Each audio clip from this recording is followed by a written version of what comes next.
இதற்கெல்லாம் அடிப்படை காரணம் சாதி வெறி, இதற்கெல்லாம் அடிப்படை காரணம் சாதி திமிரு. இடிச்சுட்டா கண்டிக்க வேண்டும், ஒரு பொதுக்கூட்டம் வேண்டும் என்று சொன்னால் இந்த பகுதியில் இருக்கிற காவல்துறை அதிகாரிகள் அஞ்சலி செலுத்துவதற்கும் அனுமதி மறுப்பு, பொதுக்கூட்டம் நடத்துவதற்கும் ஒரு அனுமதி மறுப்பு. எந்த நாட்டிலே வாழுகிறோம்? என்னுடைய நாட்டிலே என்னுடைய தலைவனுடைய நினைவு சின்னத்தை இடித்திருக்கிறார்கள். ஒப்பாரி வைக்க எனக்கு உரிமை இல்லையா? கத்தி அழுவதற்கு எனக்கு உரிமை இல்லையா? கண்டித்து பேச எனக்கு உரிமை இல்லையா? எந்த தேசத்திலே வாழுகிறோம்? நான் என்ன இலங்கையிலே வாழுகிறேனா? அமெரிக்காவிலே வாழுகிறேனா? இந்த மண்ணினுடைய மைந்தனாக இந்த மண்ணிலே வாழ்ந்து கொண்டிருக்கிற எனக்கு இந்த மண்ணிலே பேச தடை என்று காவல்துறை சொல்லுகிறது என்று சொன்னால் எவ்வளவு வெக்கங்கெட்ட நிலையிலே இந்த அரசாங்கம் இருக்கிறது. சொல்லுகிறார்களாம், தமிழ் புலிகள் கட்சி நடத்தினால் சாதி கலவரத்தை தூண்டுவார்கள், சாதி துவேஷம் பேசுவார்கள். எவ்வளவு எளிமையாக ஒரு வரலாற்று தலைவனை பேச போகிற இடத்திலே ஒரு வரலாறை படைக்க தொடங்கி இருக்கிற இந்த கட்சியின் மீது எவ்வளவு எளிமையாக சாதி துவேஷத்தை வீசிக் கொண்டிருக்கிறார்கள். யார் சாதியவாத கட்சி? இந்த மண்ணிலே ஆணும் பெண்ணும் சமமாக இருக்க வேண்டும் என்று பேசுகிற எங்கள் கட்சி சாதி வெறி பிடித்த கட்சியா? ஆணை பெண் அடிமையாகத்தான் இருக்க வேண்டும் என்று சொல்லுகிற பேசுகிற கட்சி சாதி வெறி கட்சியா? ஏழை பணக்காரன் ஒன்றாக இருக்க வேண்டும் என்று பேசுகிற எங்கள் கட்சி சமத்துவ கட்சியா?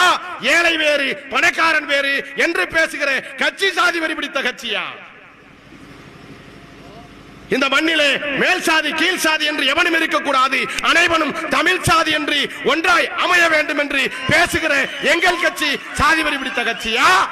இல்லை இல்லை, நாங்கள் தமிழனாக இருந்தாலும் பல்லனும் பறையனும் சக்கரையனும் கீழ் சாதிதான், எங்கே நாங்கள் மேல் சாதிகள் தான் என்று பேசுகிற கட்சி சாதி வெறி பிடித்த கட்சிகளா? இந்த மண்ணிலே யார் சாதி வெறி பிடித்தவர்கள்? இதை இந்த உளவுத்துறைக்கு தெரியாதா? நான் இந்த இடத்திலே இருந்து பதிவு செய்ய விரும்புகிறேன், எங்கள் கட்சி சாதி வெறிக்கான கட்சி அல்ல.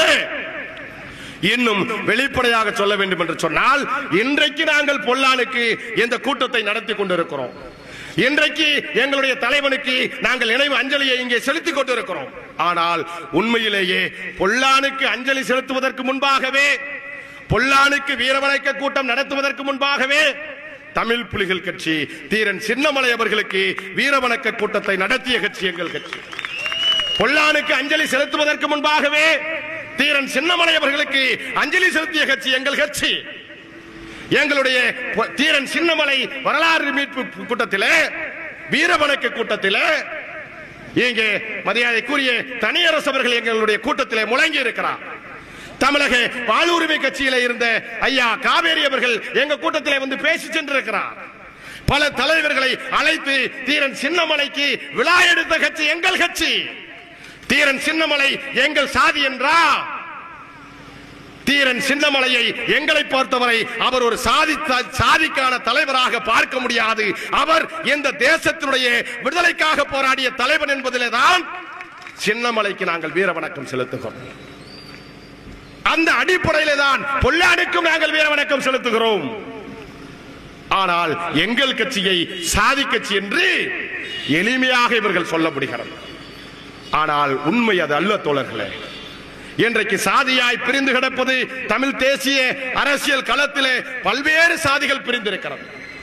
இன்றைக்கு சாதியால் யார் இருக்கிறார்?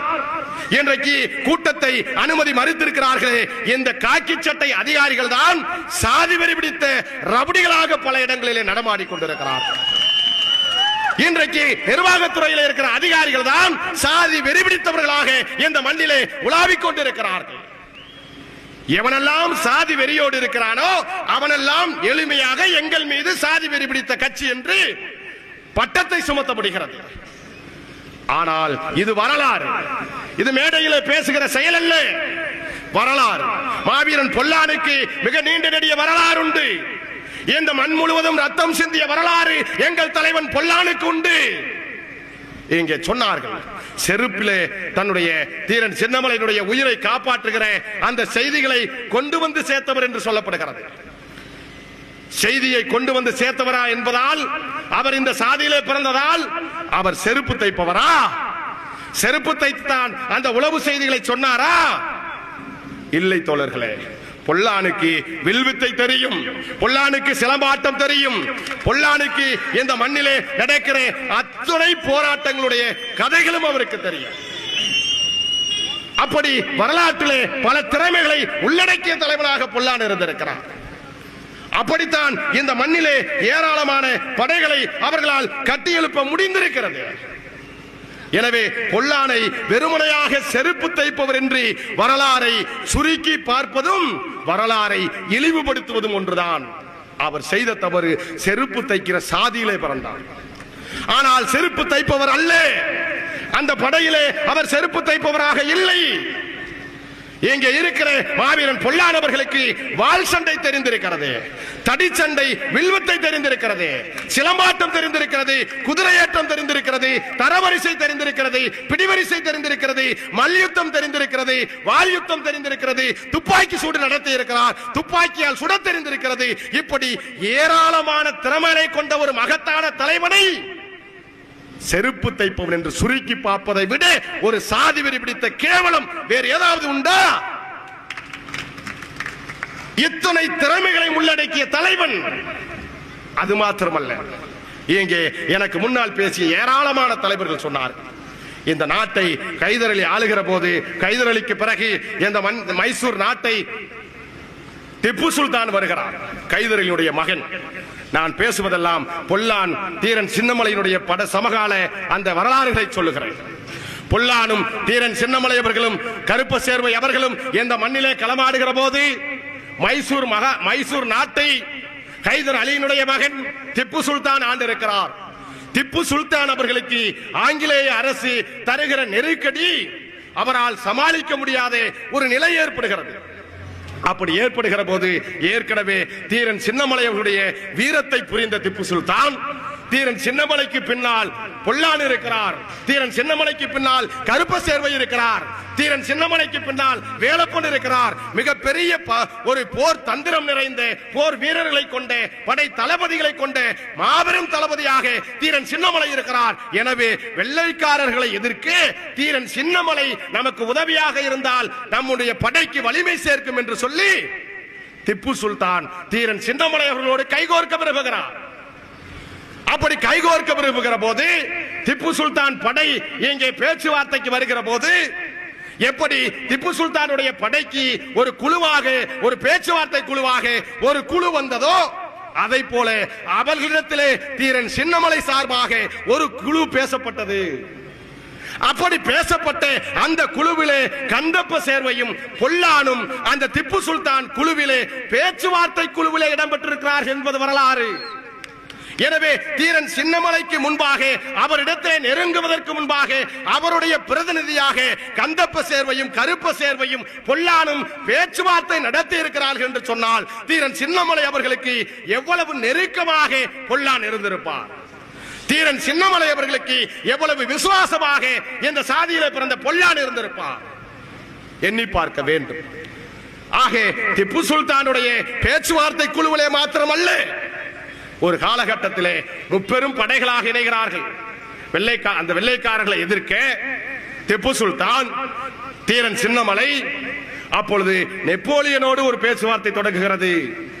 நெப்போலியன் அவர்களையும் இந்த படைக்கு வலிமை சேர்க்க தீரன் சின்னமலை விரும்புகிறார். எப்படி இங்கே திப்பு சுல்தானுடைய அந்த படையிலே பேச்சுவார்த்தை குழுவிலே பொல்லான் இருந்தாரோ அதை போல நெப்போலியனுடைய அந்த வருகையை இந்த படைக்கு வலிமை சேர்க்க ஒரு குழு போகிற போது நெப்போலியனிடத்திலே பேச்சுவார்த்தைக்கு போகிற குழுவிலே இந்த சாதியிலே பிறந்த தாழ்த்தப்பட்ட சாதியிலே பிறந்த பொல்லானும் இருந்திருக்கிறார் என்கின்ற வரலாறுகள் இந்த மண்ணிலே இருட்டடிப்பு செய்யப்பட்டிருக்கிறது. எத்தனை செய்திகளை பட்டியலிட்டே போகலாம். வரலாறுகளிலே தீரன் சின்னமலை 3 முறை வெள்ளை ஏகாதிபத்திய அரசாங்கத்திடமிருந்து உயிர் தப்பி இருக்கிறார் என்று சொல்லப்படுகிறது. அந்த 3 முறையும் வெள்ளைக்கார சர்க்கார் நெருங்குகிற அந்த தந்திரங்களை, அந்த போர் யுத்தங்களை உளவு பிரிவு என்று சொல்வார்களே, இன்றைக்கு ஐஎஸ் போலீஸ்காரங்க சொல்லுவாங்க, யூனிஃபார்ம் போடாம மாறுவேடத்தில் இன்றைக்கு உளவுத்துறை என்கின்ற பிரிவு ஒரு பிரிவு இருக்கு. தமிழக சர்க்காருக்கு இந்த மண்ணிலே என்ன நடக்க போகிறது என்பதை முன்கூட்டி சொல்லுவதற்கு பெயர் உளவுத்துறை. அது இன்றைக்கு நம்முடைய அரசமைப்பில் இருக்கிறது. ஆனால் அன்றைக்கு மாவீரன் தீரன் சின்னமலை அவர்களுடைய படவிலே உளவு பிரிவு படையிலே மிக முக்கிய தலைவனாக பொல்லான் விளங்கியதால் தான் 3 முறை அவர் உயிர் தப்பித்ததற்கு அங்கே நடக்கிற அந்த தந்திரங்களை, அந்த ரகசியங்களை, அந்த திட்டங்களை பொல்லான் கொண்டு வந்து சேர்த்திருக்கிறார். அவர் செருப்பின் மூலமாக சேர்த்ததாக வரலாறு சொல்லப்படுகிறது. ஆனால் அந்த செருப்பின் மூலமாக சேர்த்தது உண்மையாக இருந்தாலும் அவர் அங்கே உளவு பிரிவு படையிலே தான் இருந்து இந்த செய்திகளை தீரன் சின்னமலை அவர்களுக்கு கொண்டு வந்து சேர்த்தார் என்பது வரலாறு. ஏன் இதை குறிப்பிடுகிறேன்? இந்த வரலாறை திட்டமிட்டு மறைத்திருக்கிறார்கள். ஏன் மறைத்திருக்கிறார்கள்? கீழ் சாதிக்காரன் வரலாறாய் வந்துவிடக் கூடாது என்பதற்காக. ஆக இந்த மண்ணிலே, இந்த மண்ணின் விடுதலைக்கு தீரன் சின்னமலை போராடி இருக்கிறார் என்கின்ற அந்த உன்னதமான வரலாறிலே தீரன் சின்னமலைக்கு படை தளபதியாக, பக்கபலமாக, உயிர் காத்த உத்தமனாக மாவீரன் பொல்லான் இருந்திருக்கிறார். திப்பு சுல்தான் படையிலே பேச்சுவார்த்தை குழுக்கு போன இடத்திலே பொல்லான் இருந்திருக்கிறார். நெப்போலியனுடைய அந்த பேச்சுவார்த்தை குழுவிலே பொல்லான் இருந்திருக்கிறார். 3 முறை தீரன் சின்னமலையினுடைய உயிரை காத்திருக்கிறார். எப்படிப்பட்ட வரலாறுகள் பொல்லானுடைய வரலாறாக இருந்திருக்கிறது. இதே ஓடாநிலை பகுதியை சுற்றி அந்த காலத்தில் வரலாறுகள் சொல்லப்படுகிறது. ஒரு காடுகளாக இருந்தது, மலை மேடுகளாக இருந்தது. மலைகளே மலை சுற்றி இருக்கிற இந்த பகுதியிலே ஒரு மிகப்பெரிய அரச மரத்திற்கு கீழ்தான் தீரன் சின்னமலை அவர்கள் தன்னுடைய படைக்குழுவோடு அடிக்கடி ரகசியமாக சந்திப்பதுண்டு. அப்படி மிகப்பெரிய ஆலமரத்திற்கு கீழாக இங்கு இருக்கக்கூடிய பொல்லானும் கருப்ப சேர்வையும் தீரன் சின்னமலை அவர்களும் ஏராளமான படை வீரர்களோடு இதே ஓடாநிலைக்கு பக்கத்திலே இருக்கக்கூடிய ஆலமரத்திலே நின்று ஆலோசனை செய்து கொண்டிருக்கிற போது திடீரென வெள்ளைக்கார படை சுத்தி வளைந்து விட்டதாக சொல்லப்படுகிறது. அப்படி திடீரென வெள்ளைக்கார படை சுத்தி வந்ததை பொல்லான் உணர்ந்து, நாம் மாட்டினாலும் பரவாயில்லை, நம்முடைய தீரன் சின்னமலை மாற்றிவிடக் கூடாது என்பதற்காக தீரன் சின்னமலை அவர்களை நீங்கள் இங்கிருந்து தப்பிச் செல்லுங்கள், இந்த வெள்ளைக்கார படையை நான் பார்த்துக் கொள்கிறேன் என்று சொல்லி முதலாக வெள்ளைக்கார படையிலே எதிர்த்து நின்று வெள்ளைக்காரர்களோடு பொல்லான் சண்டையிட்டுக் கொண்டிருக்கிற நேரத்திலே தீரன் சின்னமலை இங்கிருந்து உயிர் தப்பி இருக்கிறார். இது வரலாறு.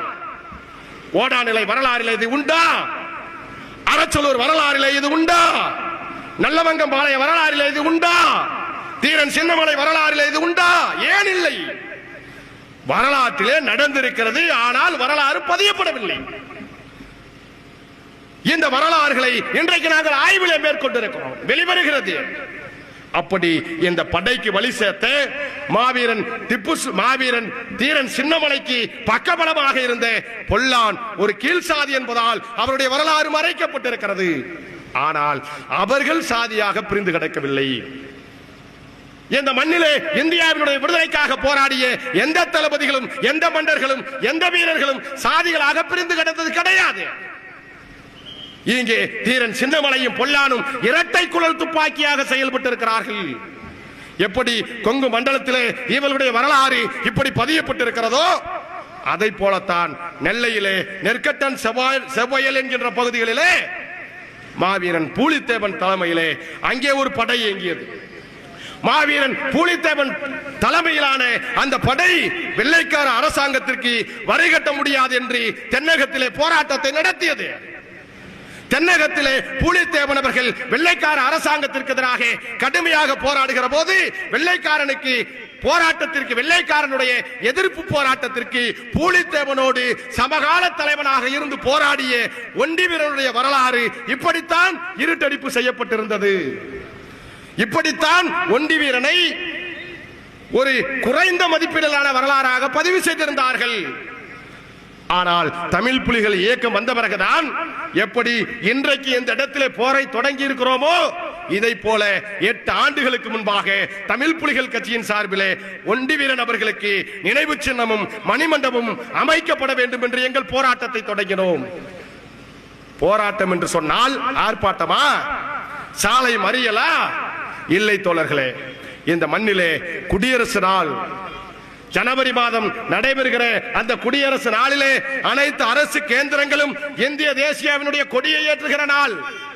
ஆனால் இந்தியாவினுடைய விடுதலைக்காக முழக்கமிட்ட ஒண்டி வீரனுக்கு சிலை இல்லாத இந்த நாட்டில் சுதந்திரம் ஒரு கேடா என்று சொல்லி அந்த குடியரசு நாளிலே குடியரசு ஒரு கேவலமா என்று கேள்வி எழுப்பி மதுரையிலே ரயில் மறியல் போராட்டத்தை நடத்தினோம். ரயில் மறியல் போராட்டம் என்று சொன்னால் அடையாள போராட்டமா?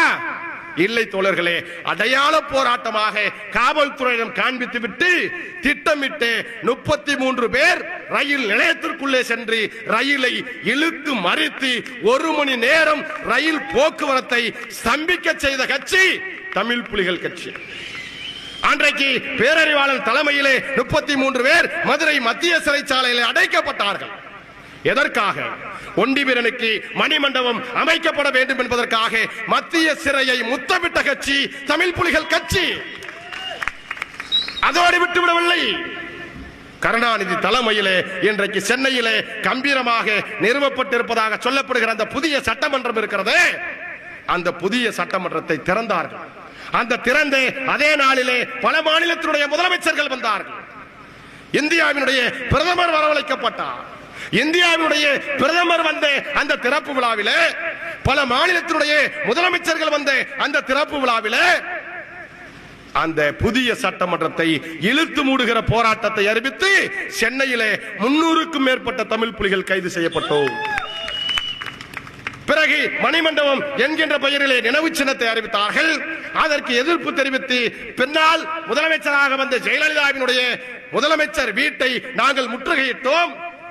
ஏன் இதை குறிப்பிடுகிறேன் என்று சொன்னால், ஒண்டி வீரனுக்கு மணிமண்டபம் என்கின்ற இலக்கை தொடங்கி ரயில் மறியல் போராட்டம், புதிய சட்டமன்றத்தை மூடுகிற போராட்டம், ஜெயலலிதா இல்லத்தை முற்றுகையிடுகிற போராட்டம், ஆர்ப்பாட்டம், பொதுக்கூட்டம், உண்ணாவிரதம் என்கின்ற ஏராளமான போராட்டத்துடைய விளைவாகத்தான் இன்றைக்கு நெல்லை சீமையிலே மாவீரன் ஒண்டி வீரனுக்கு மகத்தான தலைவனுக்கு மணிமண்டபமும் முழு உருவ குதிரையின் கூடிய சிலையும் இன்றைக்கு நிரூபித்திருக்கிறார்கள் என்று சொன்னால் அந்த போராட்டம் என்பது தமிழ் புலிகளுடைய முன்னெடுப்பிற்கு கிடைத்த வெற்றி. எப்படி அங்கே நெல்லை சீமையிலே ஒண்டி வீரனுக்காக எங்கள் போராட்டம் தொடங்கியதோ அதை போல சிவகங்கை சீமையிலே வேலுநாச்சியார் என்கின்ற ராணி அந்த தேசத்தை ஆண்டார். அந்த தேசத்தை ஆளுகிற போது வெள்ளைக்கார அரசாங்கத்தால் சில பின்னடைவுகளை சந்திக்க நேர்ந்தது. வேலுநாச்சியார் அந்த மண்ணை விட்டு வெளியேறுகிற காலம் வந்தது. ஆனால் வெளியே வந்து தன்னுடைய பலத்தை பெருக்கி மீண்டும் அந்த சிவகங்கை சீமையை கைப்பற்ற வேண்டும் என்று வேலுநாச்சியார் அவர்களால் ஒரு திட்டத்தை தீட்டி வெள்ளைக்கார அரசுக்கு எதிராக ஒரு போராட்டத்தை தொடங்க வேண்டும் என்று முடிவெடுத்தார்கள். அப்படி முடிவெடுக்கிற போது வேலுநாச்சியார் எண்ணி பார்க்கிறார், ஆலோசனை செய்கிறார். நம்மிடம் இருக்கிற ஆயுதங்கள், நம்மிடம் இருக்கிற கருவிகள், வெட்டருவாளும் வேல் கம்புகளும் வீச்சருவாள்களும் இருக்கிறது.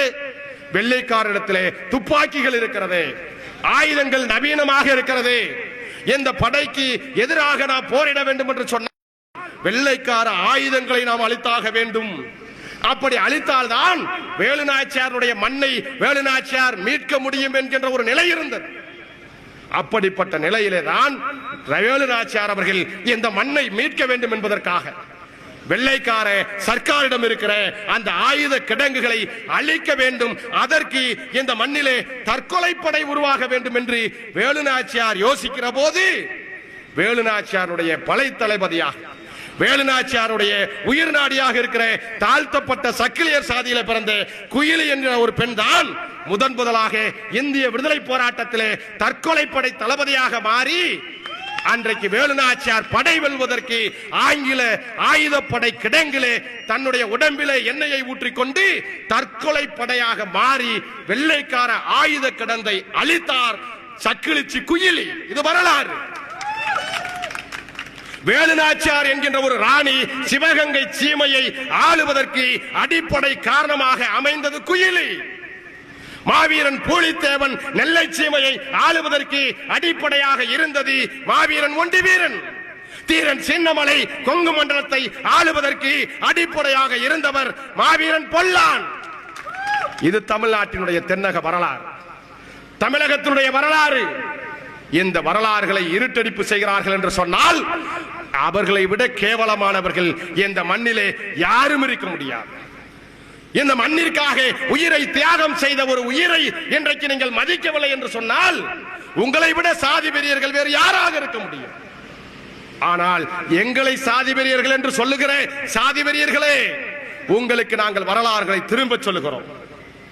வேலுநாச்சியாருடைய படையிலே தான் தாழ்த்தப்பட்ட சக்கிலிச்சியாக பிறந்த குயிலி வேலுநாச்சியாருக்கு பக்கபலமாக இருந்தார். அப்பொழுது வேலுநாச்சியாரிடம் சொல்லுகிறார்கள், நீங்கள் ராணியாக இருக்கிறீர்கள், நம்முடைய சாதி உயர்ந்த சாதி, சக்கிலிச்சியை உங்களுக்கு நிகராக வைத்திருக்கிறீர்களே, அவளை இந்த படையிலிருந்து துரத்தி அடிங்கள் என்று வேலுநாச்சியாருடைய சாதிக்காரர்களே சொல்லுகிறார்கள். ஆனால் குயிலினுடைய தியாகத்தை மதித்த வேலுநாச்சியார் சொல்லுகிறார், எனக்கு இப்படிப்பட்ட ஒரு கேடுகெட்ட சாதிக்காரன் என் சாதிக்காரனாக இருந்தாலும் எனக்கு சாதி பெரிதல்ல, தாழ்த்தப்பட்ட சாதியாக இருந்தாலும் குயிலினுடைய வீரமும் தியாகமும் தான் பெரிதென்று அன்றைக்கு வேலுநாச்சியார் சொன்னார். அவர் சொன்னதை போலவே வேலுநாச்சியாருடைய வரலாற்றிலே நடந்தது. வேலுநாச்சியார் எந்த சாதியோ அந்த சாதியை சார்ந்த ஒரு சிலம்பர், அதே சாதியை சார்ந்தவர் ஒரு முறை வேலுநாச்சியாரை கொல்லுவதற்கு சதி திட்டம் திட்டுகிறார். இரவிலே வேலுநாச்சியார் படுத்து உறங்கிய போது அதே சாதியை சார்ந்த சிலம்பக்காரர் என்று சொல்லப்படுகிற அதே சாதியை சார்ந்த ஒருவர் நள்ளிரவிலே வேலுநாச்சியாரை கொலை செய்ய வருகிறார். வேலுநாச்சியாருடைய சாதியை சார்ந்தவரே வேலுநாச்சியாரை கொலை செய்ய வந்த போது கீழ் சாதியில பிறந்த சக்கிலிச்சி தான் அன்றைக்கு வேலுநாச்சியாருடைய உயிரை காப்பாற்றி அந்த சிலம்பக்காரனுடைய உயிரை எடுத்ததாக வரலாறு சொல்லப்படுகிறது. அதே வரலாறு இங்கே தீரன் சின்னமலைக்கும் பொருந்தும். தீரன் சின்னமலை அவர்களை 3 முறை வெள்ளைக்கார சர்க்கார் கைது செய்ய வருகிற போது, கொலை செய்ய வருகிற போது 3 முறையும் தீரன் சின்னமலைக்கு உயிர் காப்பாளனாக இருந்த மகத்தான தலைவன் பொல்லான் என்பது வரலாறு. ஆனால் இதே வரலாறு தான் இதே தீரன் சின்னமலையினுடைய சாதி என்று சொல்லப்படுகிறது. அதே தீரன் சின்னமலையினுடைய சாதியை சார்ந்தவர் தான் நல்லான் என்கின்ற ஒருவர்.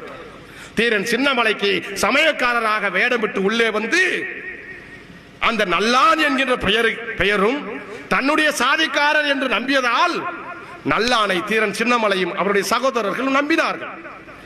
ஆனால் அந்த நல்லான் சமயக்காரர்களாக வந்து தீரன் சின்னமலையினுடைய அந்த அசைவுகளை தெரிந்து கொண்டு வெள்ளைக்கார சர்க்காரிடத்திலே காட்டிக் கொடுத்து தீரன் சின்னமலையினுடைய உயிர் கைது செய்யப்படுவதற்கும் தீரன் சின்னமலை கொலை செய்யப்படுவதற்கும் அடிப்படையிலே காரணம் யார்? நல்லான் என்கின்ற தீரன் சின்னமலையினுடைய சாதியை சார்ந்தவர். இது வரலாறு. நீ எந்த சாதி என்று பெருமை பேசுகிறார்களோ அந்த சாதியை சார்ந்தவர்கள் தான் தீரன் சின்னமலையினுடைய உயிரை பறித்தார்கள் என்பது வரலாறு. ஆனால் நீங்கள் எந்த சாதியை இழி சாதி, கேவலமான சாதி, சக்கிலியன், மாதாரி என்று இழிவாக பேசுகிறாயோ அந்த சாதிக்காரன் தான் தீரன் சின்னமலையினுடைய உயிரை காப்பாற்றியதாக வரலாறு. எனவே சாதி பெருமை இந்த இடத்திலே பேசுவதா, சமத்துவமாக இந்த மண்ணிற்காக கைகோர்த்த வரலாறு பேசுவதா? தமிழகத்திலே சக்கிலியர்களுடைய இந்திய சுதந்திர போராட்ட வரலாறு ஏராளம். தமிழகத்திலே தாழ்த்தப்பட்ட சமுதாயத்திலே பிறந்தவர்களுடைய சுதந்திர போராட்ட வரலாறு ஏராளம். அங்கே கட்டபொம்மன் படையிலே சுந்தரலிங்கம் என்கின்ற ஒடுக்கப்பட்ட சாதியை சார்ந்தவர் தான் கட்டபொம்மனுக்கு வலி சேர்த்தார். அதே கட்டபொம்மன் படையிலே தான் கந்தன் பகடை, முத்தன் பகடை என்கின்ற மாவீரர்கள் கட்டபொம்மனுடைய அந்த படைக்கு வலி சேர்த்தார்கள். இது வரலாறு. அதே பூலித்தேவன் வரலாற்றிலே ஒடுக்கப்பட்ட சாதிகளுடைய போராட்டம் ஏராளம். எனவே இந்த தேசத்திலே இந்தியாவினுடைய விடுதலைக்காக உயிரை கொடுத்த பல சாதிகளிலே இந்த ஒடுக்கப்பட்ட சாதியை சார்ந்தவர்களுடைய உயிர்கள் ஏராளம் பறிக்கப்பட்டிருக்கிறது. இந்த தேசம் விடுதலை அடைவதற்கு என்னுடைய ரத்தத்தை இந்த மண் உறிந்திருக்கிறது. நெல்லையிலே, சிவகங்கையிலே, ஓடாநிலையிலே, தமிழகம் முழுவதும் என் ரத்தம் படிந்த பூமிதான் இன்றைக்கு விடுதலை பூமியாக மாறியிருக்கிறது. இந்த வரலாறுகளை மறைக்க செய்வது, இந்த வரலாறுகளை மண்டியிடச் செய்வது, இந்த வரலாறுகளை இழுத்தடிப்பு செய்வது, இருட்டடிப்பு செய்வது எவ்வளவு கேவலமான இழிசேதாக இருக்கும். எனவே என்னுடைய வரலாறு என்பது இந்த மண்ணிலே ஏராளமாக பதிவு செய்யப்பட்டிருக்கிறது. அந்த வரலாற்றுக்கு சொந்தக்காரர்களாக இருக்கிற இந்த சாதி இன்றைக்கு தமிழகத்திலே வெள்ளைக்காரன் ஆளுகிற போது கூட குறைந்தபட்ச சுதந்திரத்தை நாம் அனுபவித்தோம். இந்த நாட்டிலே வெள்ளைக்காரத்திலே விடுதலை அடைந்து விட்டோம் என்று நாம் கருதுகிறோமே, அந்த வெள்ளைக்காரன் கூட நம்மிடத்திலே கைகுலுக்கி பழகினான். அந்த வெள்ளைக்காரன் கூட இந்த நாட்டிலே தாழ்த்தப்பட்ட சாதிகளாக பல்லனாக பறையனாக சக்கிலியனாக கிடைக்கிற இந்த சாதி கல்வி பெற வேண்டும். அதற்கு அடிப்படையில் இந்த சாதி சொந்தமாக சம்பாதிக்க இவர்களுக்கு நிலம் வேண்டும். எனவே இந்த சாதி முன்னேற வேண்டும் என்று சொன்னால் இவர்களுக்கு நிலம் முக்கியம் என்று சொல்லி இந்த மண்ணிலே வெள்ளைக்காரர்கள் 12 லட்சம் ஏக்கர் நிலங்களை நமக்கு தானமாக வழங்கினார். அந்த நிலத்திற்கு பெயர் பஞ்சமி நிலம். 12 லட்சம் ஏக்கர் பஞ்சமி நிலங்களை யார் தந்தது? நம்மை அடிமைப்படுத்த வந்தான் என்று சொல்லுகிறோமே அந்த வெள்ளைக்காரன், அந்த பரங்கி தலையன், நாட்டை அடிமைப்படுத்த வந்ததாக சொல்லப்படுகிற கொள்ளைக்காரன். அந்த கொள்ளைக்காரனத்திலே கூட இந்த எலிசாதி மக்களாக சொல்லப்படுகிற நம்மிடத்தில் கருணை இருந்தது, ஈவிருந்தது, இரக்கம் இருந்தது. ஆனால் இந்த மண்ணிலே வெள்ளைக்காரனிடம் இருந்த ஈவிரக்கம் இந்த நாட்டை ஆளுகிற எந்த சாதிக்காரனுக்கும் கிடையாது, எந்த மன்னனுக்கும் கிடையாது, எந்த முதலமைச்சர்களுக்கும் கிடையாது, எந்த பிரதமர்களுக்கும் கிடையாது. எனவே வெள்ளைக்காரன் ஆளுவதை விட கேவலமாக நம்மை இந்த நாட்டிலே நரேந்திர மோடி ஆண்டு கொண்டிருக்கிறார். நம்மை இந்த நாட்டிலே எடப்பாடி பழனிசாமி ஆண்டு கொண்டிருக்கிறார். இந்த உண்மையை உலகத்திலே நாம் என்றைக்கு உணரப் போகிறோம்? 70 ஆண்டு கால சுதந்திர வரலாறு என்னுடைய அப்பனும் பாட்டனும் முப்பாட்டனும் ஆகிய பொல்லானும் ஒண்டி வீரனும் குயிலையும் பெற்று தந்த விடுதலை பெற்ற இந்த மண்ணிலே விடுதலை காற்றை நாம் சுவாசிக்க முடிகிறதா? இந்த அரச்சலூரிலே நம்முடைய சாதிக்கு மரியாதை உண்டா? சமமாக நடத்தப்படுவதுண்டா? அரச்சலூரிலே ஈரோடு மண்ணிலே மாத்திரமல்ல, தமிழ்நாடு முழுவதும் நாம் இனம் சந்தித்து வருகிற கொடுமை ஏராளம் ஏராளம். இந்தியாவினுடைய அரசியல் அமைப்பு சட்டம் சொல்லுகிறது ஆணும் பெண்ணும் சமம் என்று. சமமாக வாழ முடிகிறதா? ஆண்டவன் பார்வையிலே எல்லோரும் ஒன்று என்று சொல்லப்படுகிறது. ஆண்டவன் பார்வையிலே நாம் சமமாக பார்க்கப்படுகிறோமா? ஆண்டவன் பார்வையிலும் நாம் சமமாக பார்க்கப்படவில்லை. நாட்டை ஆளுகிற அரசர்கள் பார்வையிலும் நாம் சமமாக நடத்தப்பட முடியவில்லை. இதே அரச்சலூரிலே, இதே ஈரோடு மாவட்டத்திலே இங்கே திருமண மண்டபங்கள் ஏராளமாக இருக்கிறது. எந்த திருமண மண்டபத்திலாவது தாழ்த்தப்பட்ட சாதிக்காரர்கள் நிகழ்ச்சி நடத்துவதற்கு அனுமதி உண்டா? ஈரோடு மாவட்டத்திலே, கொங்கு மண்டலத்திலே, தமிழ்நாட்டிலே அறநிலைத்துறைக்கு சொந்தமான ஏராளமான கோயில்கள் உண்டு. பல்லனும் பறையனும் சக்கிலியனும் கோயிலுக்குள்ளே நுழைய முடிகிறதா? ஆக இதெல்லாம் சாதி